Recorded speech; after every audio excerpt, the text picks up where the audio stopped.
Welcome to the Thrivology Lab podcast, where we explore the science, philosophy, and practice of thriving.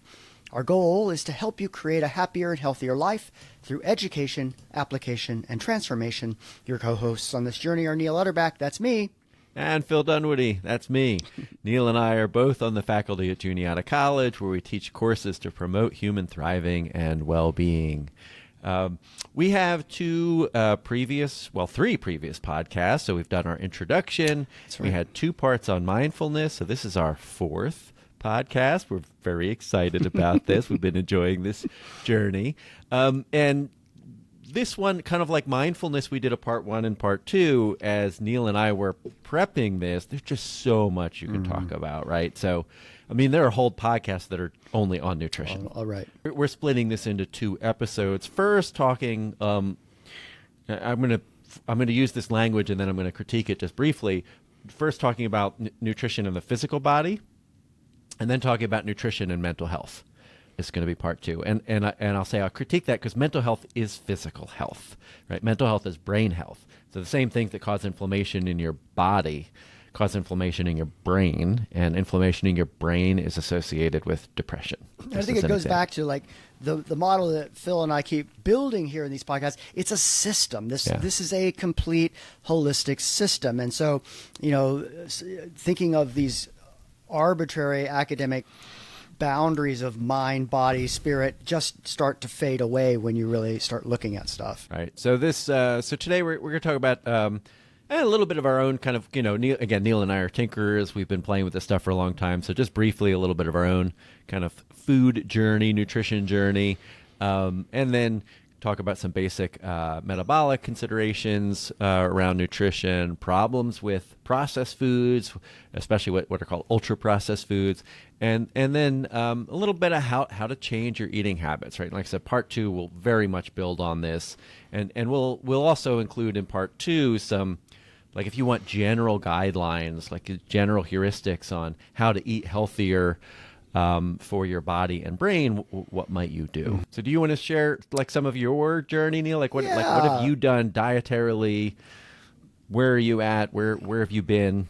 Yeah, so I think I grew up in a small farm town in northern Indiana, child of the 80s. So I grew up in a very sort of standard American household with a very standard American diet, which meant we ate a lot of processed foods and fast food, and we didn't do a lot of cooking in the house. So that was just what I thought was normal for the longest time. And I went into the Army in the early 90s, and that was really my beginning of what I would consider sort of my fitness journey. And my fitness journey largely was it was the catalyst for my nutrition journey. Yeah, this is for a lot of people, right? Because you start, if you try. I mean, both of my boys, they're adults, young adults now, right? But they, they'll be talking about, I'm bulking, Dad, and they're like consuming all this protein. Yeah. Well, and I think there's just so much more information than we had when we were your son's age. Yeah, like they're totally. also they have so much more information. They're far.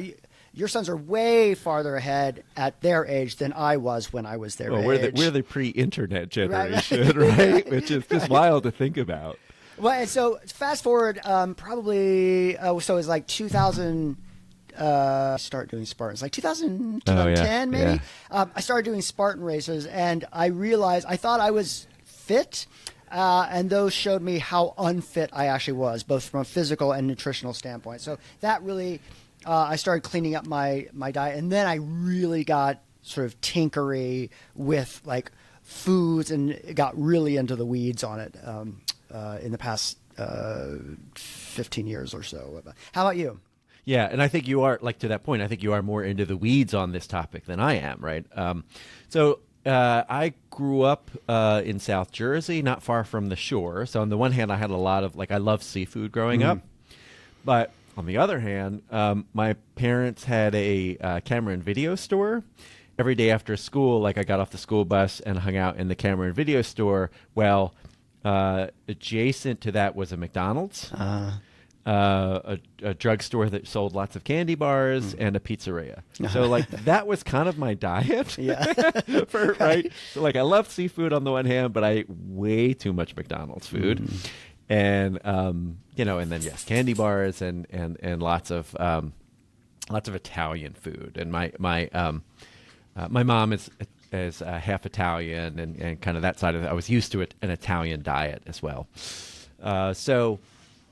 And that doesn't, like, I didn't really think about food probably till I got into graduate school, right? And so this is late 90s, and I started to, I'll say, kind of run with a little bit of a hippie crowd. And so friends with an organic farmer I was really good friends with.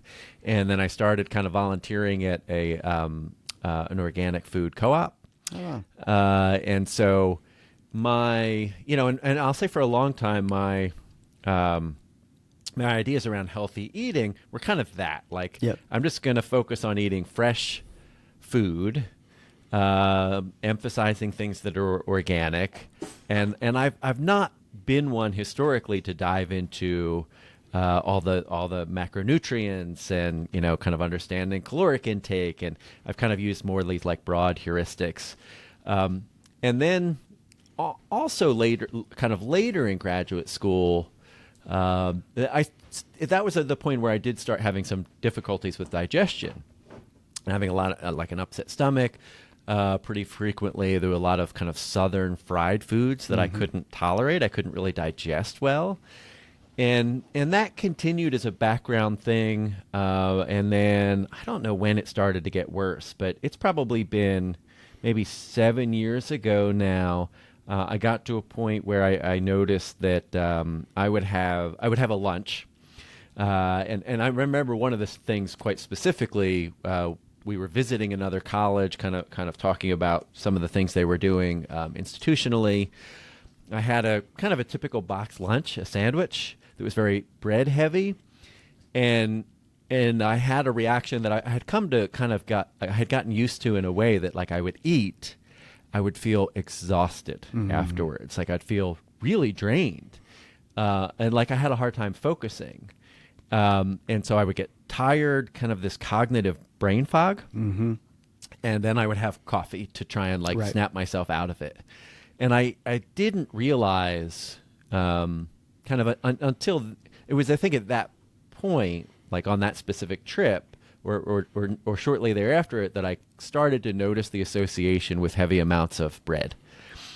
And so at that point, just as an experiment, I said, I'm going to cut gluten out and just see what happens. And it was a night and day difference in terms of my body. Like, after I had way fewer digestive problems, I wasn't getting sleepy and exhausted after eating. I was having enough digestive issues where it would affect my ability to exercise. Right? If your stomach, if you've had diarrhea for a day, you're not going to go on a half marathon run, right? Like, your body is exhausted. You can't think straight. Well, to your point about like the body and brain being connected, you probably also just didn't feel good. You didn't feel like yourself probably, and like your mental health is suffering when your physical health is suffering. Yeah, totally. And it wasn't until I cut that out, and then I started to read about people with kind of gluten issues, celiac disease, and I've never been tested for that or diagnosed with that. But I know that reading the list of symptoms, I was having similar symptoms when I was eating gluten, and I would periodically reintroduce it into my diet and have very similar reactions. There's several things I hear in your story that are also relevant, I think, to today's podcast, and to the previous podcast. Like, what we're also suggesting is, like, part of the benefit of mindfulness is developing awareness. Yes. Just like, what am I eating? How am I sleeping? How am I living? Who are my people? Like, all of the things of your life. And if we develop that awareness, we can start noticing, well, when I do X, I feel like that, and that's maybe not a great thing. Well, and the thing with like gluten and wheat, it's in almost everything we eat. Yeah. Right? So, like, how do you know that you're having a reaction to something if you're eating it all the time. You have to actually cut it out and do a kind of elimination diet to even notice the effect. So yeah, I think that mindful eating, right, and back to the whole Thrivology Lab, right? The lab implies that we are experimenting, right? We are kind of actively trying to figure this stuff out and working on our diet. Well, and I think that brings us to our sort of first two caveats to today. Like first, check with your doctor. This is all information. We're not making any kind of prescription. Before you make any kind of major dietary shift or exercise shift, check with a doctor first is probably a very good idea. And also, go ahead. No, I think that is a good idea.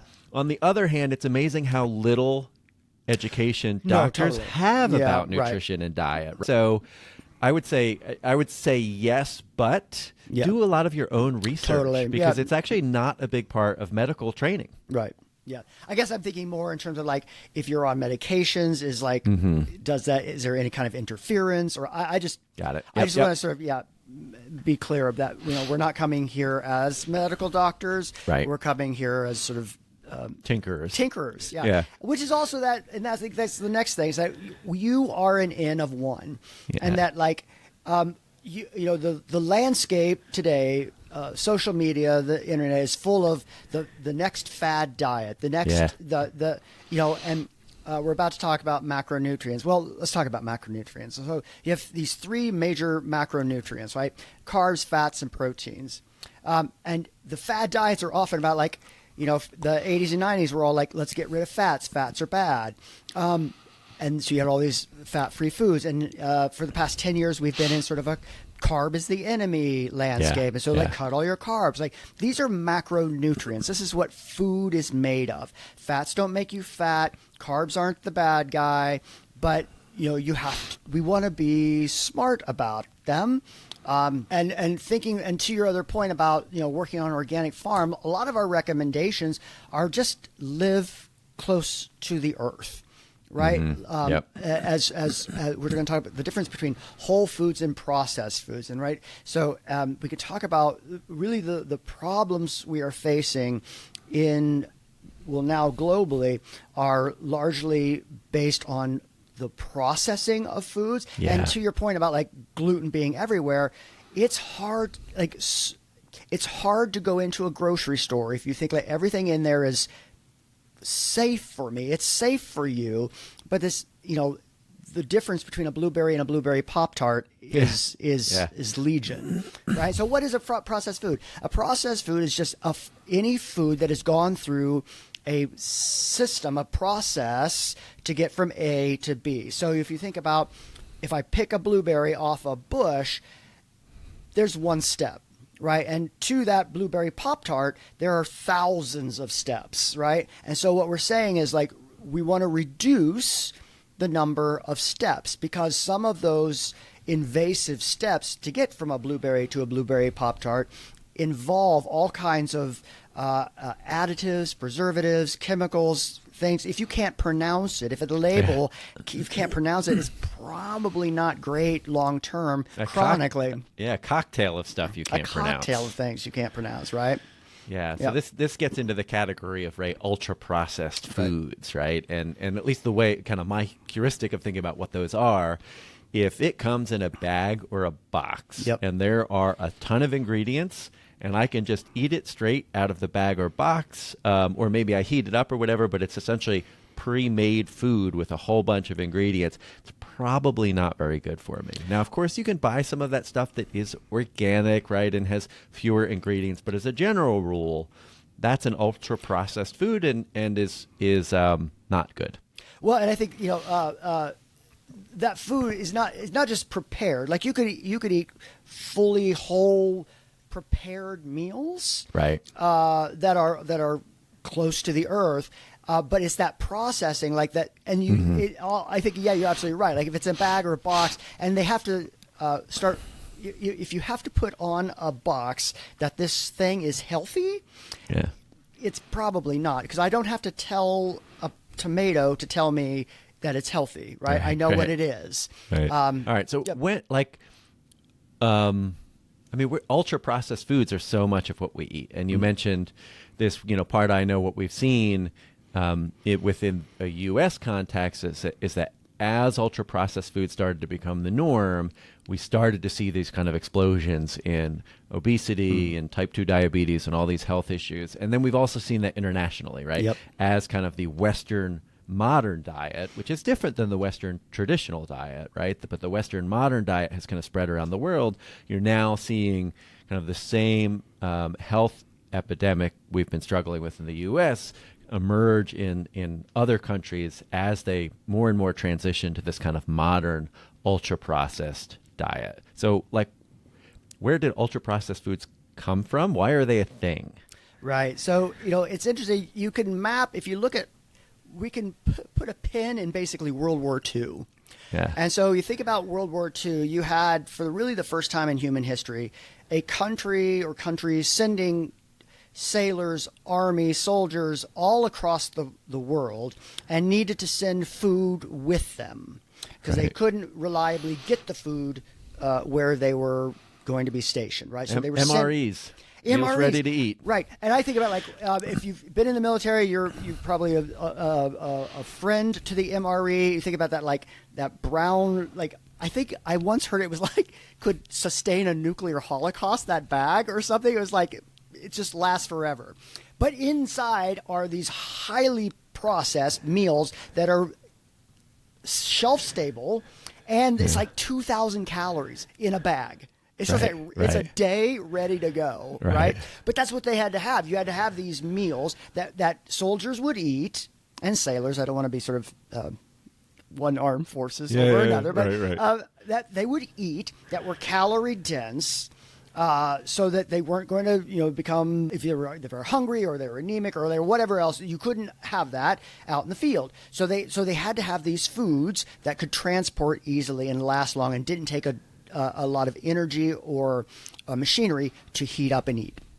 So once the military has that, then they start making their way into the cultural landscape. I think of Spam. Spam was a military invention that made its way sort of into sort of American households, right? Yeah, and if you go to Hawaii, it's one of those quick convenience foods. As you are paying for your food, there's I'll take a thing of Spam to go.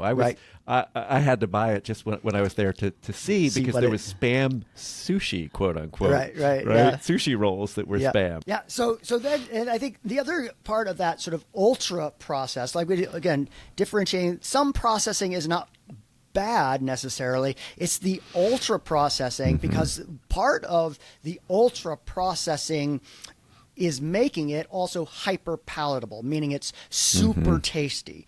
I remember Lay's potato chip. I don't think this is their slogan anymore. It used to be "Bet you can't eat just one." Yeah. Somebody was paid a lot of money to make that bet, right? Right. The idea is that you want to eat it and want to keep eating it. And in 2019, they're addictive, essentially. In 2019, Dr. Kevin Hall from the National Institute of Diabetes and Digestive and Kidney Disease conducted a randomized trial.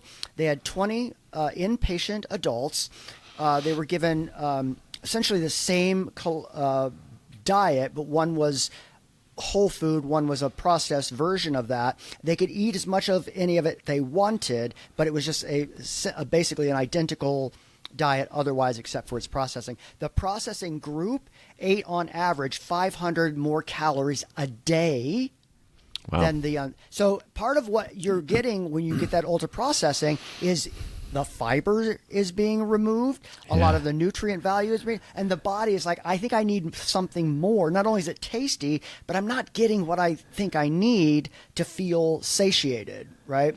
Yeah. That's remarkable. That's an incredible number. It is, and those extra calories add up. I we can talk about that in certainly ultra processed foods, but it just in general, if you, so I had a coffee this morning, and I had a black coffee, right? I had no cream. And I'm not morally opposed to those things. Right. It's just what I'm doing at the moment, right? No sugar, no cream. Compare that to, the mocha, frata, latte, chilla, all these variations that are crazy amount of calories in one drink, right? Yep. And so you add kind of all this sugar and all these calories into our body on a regular basis, and the short is our systems just go berserk. Yep. I mean, they just don't know how to handle it. And this Yep. is like type 2 diabetes is one of those examples of just the body's systems no longer functioning because of our diet. Well, this is from the CDC. What we're talking about diabetes. We're talking about most cancers. We're also talking about mental health, serious mental health, depression, anxiety. Yeah. All of these what we call chronic diseases, right? Mm-hmm. These diseases of lifestyle. 90% of our nation's $4.5 trillion annually are from chronic mental and physical diseases, right? The vast majority of it. And we're not saying that like you shouldn't, take pharmaceuticals for these things, but they are chronic in that 500 calories a day that we were talking about. If you're doing that every day for multiple years, that's going to add up. That's going to dysregulate your entire metabolic system, and that has a cost, right? We're not going to go into the weeds on like insulin resistance and it's as a precursor to diabetes, but there is a metabolic cost to these fast foods. Yeah, and right, chronic disease is chronic inflammation. Right. Is essentially chronically stressing your body. I mean, the whole I'll say frame of our podcast here is that we don't want to be treating symptoms, right? When it comes to our well-being, we want to be proactive. We want to be kind of prioritizing well-being so that we can avoid developing the symptoms, right? Or if maybe we already have some of them, but then, well, what can I do rather than taking just the pharmaceutical or the pill to treat the symptom? Right. What can I actually do to reduce the issue that is causing the symptom, right? This movement is known as functional medicine, right? Kind of how do we move upstream? And you see that this part of what we're going to talk about in episode 2, you see that not just now related to things like heart disease and diabetes and whatnot, but also with mental health now. Talk about you can actually make dietary changes, and some psychiatrists are arguing that should be your essentially your first treatment for depression should be dietary change. That's wild. That's incredible. Yep. And this is, you mentioned in that last study, just to point this out, like there's a ton of correlational research, right, that's out there, and that often gives us good hints. But the last study you talked about as being a randomized trial, right? And this really is the gold standard in scientific research, because you find things that are correlated, and we've all heard that like correlation doesn't mean causation, right? Well, randomized control trial is what you do to set up really the ideal experiment where you get to see causation. It's really gone beyond the point of, we just have correlational evidence, right? We have clear kind of causal evidence that our diet has this kind of massive impact on our body. And it's funny, like we accept the fact that like, I can take an Advil or a Tylenol or maybe some pharmaceutical that's prescription, and we expect it to have a large impact on how we feel, but we don't always make that same leap to our dinner plate. Right. And why not? Right. Because it's medicine. Right. Yeah, and I think it's so it's like sleeping. You just sort of do it every day, so you don't think much about it, right? You don't think like, well, I just go to bed when I go to bed, and I just put stuff in my mouth when I put stuff in my mouth, right? But when you start thinking like, okay, and I think to your earlier point, for most people, there are some really basic heuristics. I don't think most people need to get into the weeds to make healthy choices. I think it's just about being mindful about what's out there, what the landscape is, what those long-term, and we're also just as human beings not good about sort of long-term thinking, right? We're like an immediate choice in what's in front of me, and then we do that again in an hour, then we do that again tomorrow, and but if we just have a little bit of long-term planning, it's like I'm looking at longevity, I'm looking at my long-term health, physical, mental, my thriving as a whole is just ever so little bit of planning, and a lot of these things will clear up. Yeah, and this is something that you and I have also talked a lot about. The environment we evolved to function in, that our kind of our palate developed, was not a calorie-rich or sugar-rich environment, right? And so it made sense for us to crave things that were high in energy output because we were in an environment that wasn't saturated with high energy food items, right? And now today it's the opposite. Right? We still have the same palate that we evolved, right, to crave certain things. But you go into the grocery store and now you're surrounded by things that are kind of, again, ultra processed, designed to really manipulate or take advantage of your evolved palate in a way that is actually detrimental to your health. And, and so it's not just the amount of calories, of course, but then even the quality of those calories. Right? A calorie is not just a calorie. Right? It's a unit of energy. It's a unit of measurement. But there are qualitative differences in caloric intake, and this is part of what you see show up in all this research, right? That we've been reading about and interested in. And I think that from like a common sense perspective, like if I say an hour is an hour, you understand that's a unit of measurement. If I'm sitting in a mind-numbing meeting for an hour versus you and I go out into the ocean and you paddleboard for an hour. Those are the quality of those hours. Yeah, those are different hours. Different hours. Those right? are different hours. So, I think big food, capital B, capital F food, wants us to believe that a calorie is a calorie, and just as long as your output is more or equivalent to your input, it doesn't matter. But it does matter, right? And yet calories do matter as well. Like the number of calories is an important number. And it's a heuristic. It's a heuristic, right? And I think for me, looking at the breakdown of how the body uses calories reveals some secrets about some food choices and movement choices in our life. So quickly, we won't dive too deep into these things, but what's called total daily energy expenditure, or TDEE, is when you get like a number, like you should be eating, let's say 2,000 calories a day. That number is your total daily energy expenditure. That's everything your body's going to do that day. That's the amount of energy you're going to need. So if I'm trying to stay at my current weight, and just do what I'm doing, and let's say it's 2,000 calories, that's 2,000 calories to maintain.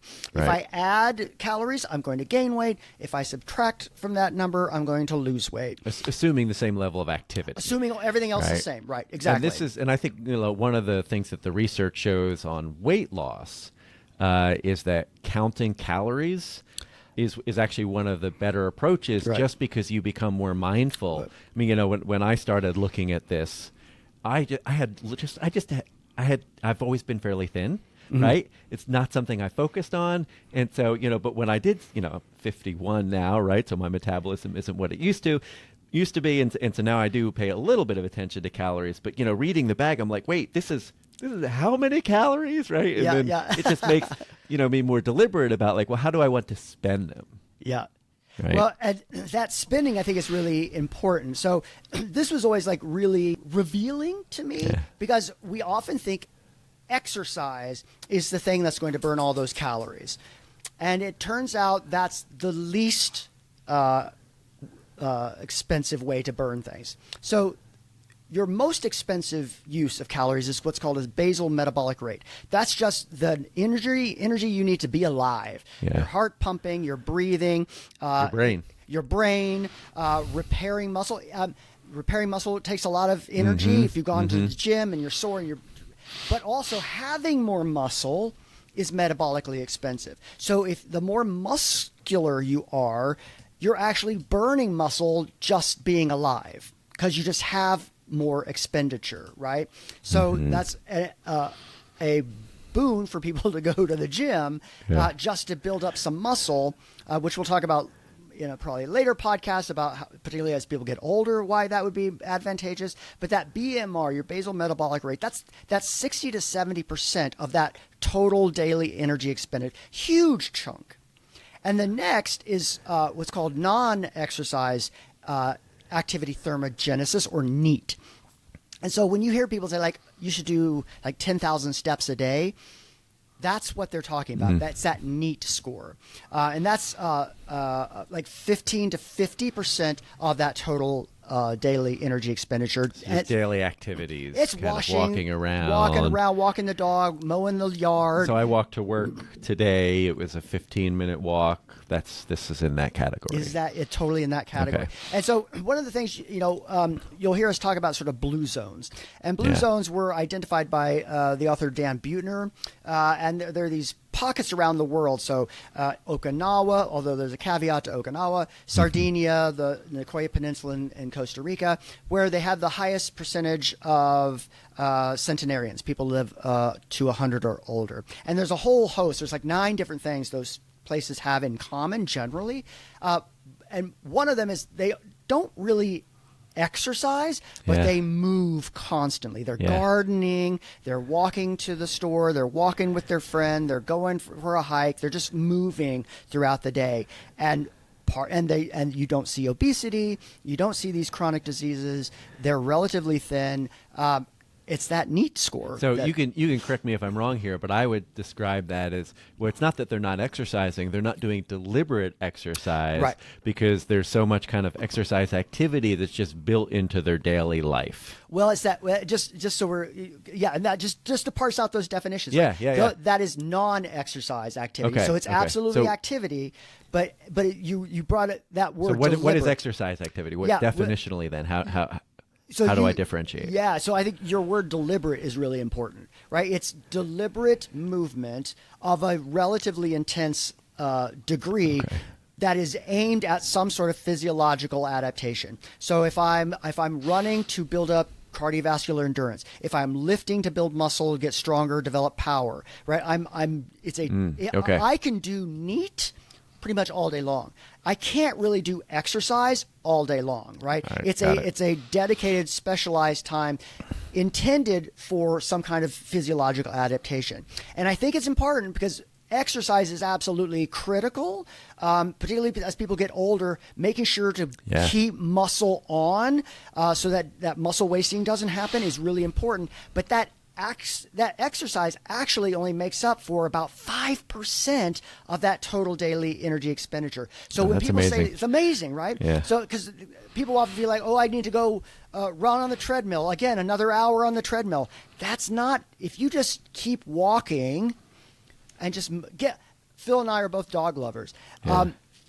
My dog has kept me moving more than anything else. Or when I was living in New York, I was constantly walking, right? And so, we talk about like the problems with a sedentary life in the Western world, particularly in America. It's not that sitting is inherently bad, but we all know, just our common sense, the more I sit, the less likely I'm to move around. Yeah, it's the quantity of it, right?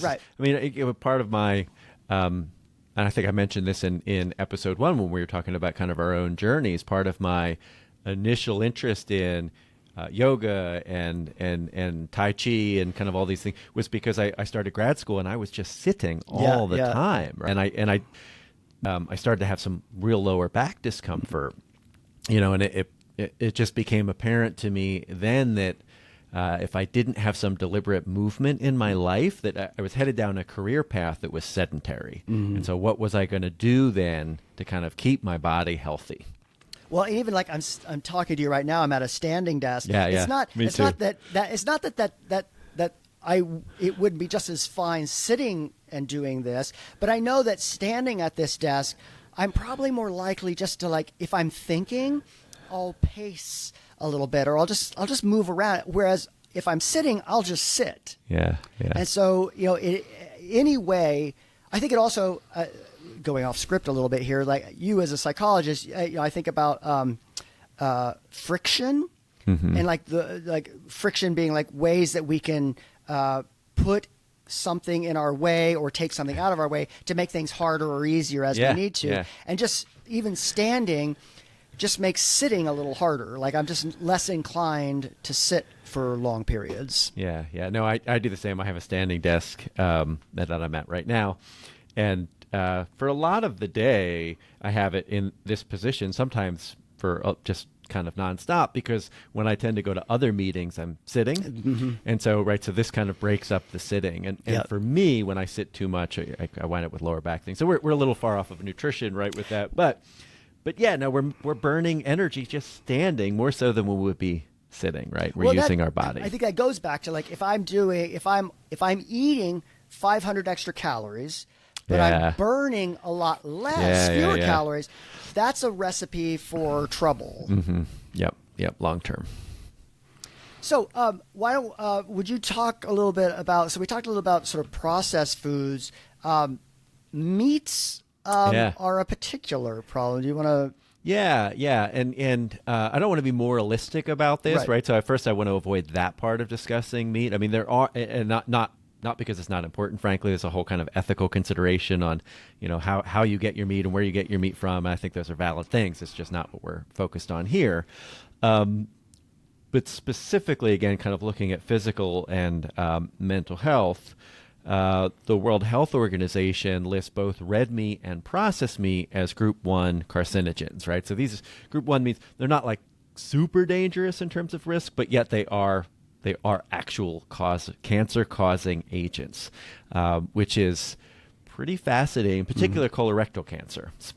You may or may not know, like, okay, what's a red meat? Well, the World Health Organization defines this as all mammalian muscle meat, including beef, veal, pork, lamb, mutton, horse, and goat. And then processed meat, they define as meat that has been transformed through salting, curing, fermentation, smoking, or other processes to enhance flavor or improve preservation. Most processed meats contain pork or beef, but processed meats may also contain other red meats, poultry, et cetera, right? So examples, hot dogs, right? Ham, sausage, corned beef, jerky for sure, right? Heavily salted and processed at some level. So again, you think of this kind of modern American diet where how many people have like, and I certainly grew up this way with like a lunch meat sandwich, Totally. right? That was just normal. And the research now indicates that like, okay, you should avoid processed meats. Back to our avoid processed foods. Yep. And red meat, if you're going to eat it, you should minimize. It's not that you can't eat it, but you should minimize your intake. And for me, like just at a personal level, I eat a lot of fish. Second would probably be poultry. And I rarely eat red meat. I mean, I do eat red meat. I'm not a purist about it, but it's not something I buy at home, for example. So I eat essentially poultry and fish at home, mainly fish, and or other pescatarian stuff. But if I'm out somewhere and I was visiting my friend in Massachusetts recently, and he cooked a steak dinner. Well, I enjoyed the good steak, frankly, right? Well, I think, again, not to be moralistic about the meat component, because we could do just the same with grains. We could do exactly the same with vegetables. We could do exactly the same what we're doing. But I think meats are such a huge category, and Americans eat a lot of meat. Yeah, absolutely. And I think the other qualification to point out is I had a nutritionist friend once say, remind me that, you are what you ate. And particularly beef, but also chicken, are often, you leave a cow just out on its own, it's going to eat grass and it's going to eat, but it's fed in a factory farm, grains and things to deliberately fat it up. But that fattening also causes, here's that word again, inflammation. So you're not getting beef, unless you're eating grass-fed and grass-finished beef, like it would if you just found it in the wild, right? You're getting an industrialized variation. So the processing happens before it's even gone to slaughter. Well, and this is part of the difference between what you might consider a classic Western diet versus a modern Western diet, right? Because the classic Western diet included beef that was from a local farm, that was much more likely to be grass-fed. I mean, we have, here in Huntington, I can go to the butcher shop and get kind of local meats that are very different than what you're describing, kind of these, industrial farm situations that are giving us meat that, what was the animal we're eating? What were they consuming? Well, I think again, I don't think that everybody needs to get in the weeds on this thing. But I think what you also bring up is knowing where your food comes from. Like I do like a meal delivery service, Mm-hmm. but I've tried to be very selective and do my research on who this company is, where they source their foods, Right. but buying locally, getting to know the farmer, getting to know who's raising the livestock, right? Getting to know them and knowing their practices so you know what you're actually getting. Because I think so often we go to the grocery store and we think everything is just as it is. And, again, we're not going to get in the weeds on this, but the words that big food is allowed to use is very misleading. So there's a difference. Like if you think about grass-fed, if I principally feed a cow grain, but then I allow it once a day or whatever to get out and have some grass, I can technically say it's grass-fed because technically it's been given grass, but it's also most of its diet's coming from elsewhere. Well, the food industry writes those regulations, right? So they write them in ways that are highly profitable to themselves. So that's why we sort of distinguish grass-fed and grass-finished means that's what they've had to eat. They've had a regular cow's diet. I'm a member of a local co-op, right? So the farmer, the organic farmer delivers vegetables to my house. And I love that, right? So not only do I not have the transport impact on the environment, but I'm supporting a local business, right? And I know I'm eating fresh, non-processed foods. I think why don't we prep the next Okay, podcast? I think that's a good idea. Yeah, so the next one... I've known a little bit about kind of the gut-brain axis for a while. It's been something that, kind of when that started to come up in research, as a cognitive social psychologist, I was just fascinated by it.